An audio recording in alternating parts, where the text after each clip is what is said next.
Bumili ako ng pansit para sa inyo. Ano sabi niyo? Ayoko niyan.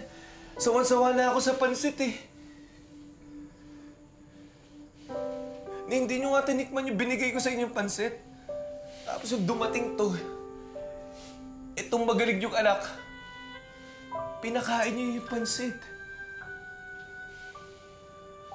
Nakita ko pa nga kayo na eh. Pinagsaluhan niyo pa nga yung pansit na yun eh. Sarap na sarap kayo na eh. Hindi niyo malamang naalala na bigay sa inyo yung pansit na yun. Bago na tayo mo, parang bastusin mo inanay mo! Tay, tama na, tay! Bakit, tay? Mababaw na ako, mababaw. Pero ito yung nararamdaman ko eh. Alam mo nararamdaman ko? Hindi niyo ako anak. Pala mo lang ang tingin niyo sa akin. Wala akong pakialam!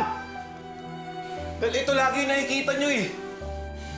Ito lagi yung napapansin niyo. Lagi niyong pinupuri itong bunso niyo. Para sinasabi niyo, ang galing-galing ng bunso ko, ang tali-talino ng bunso ko. Samantalang yung panganay.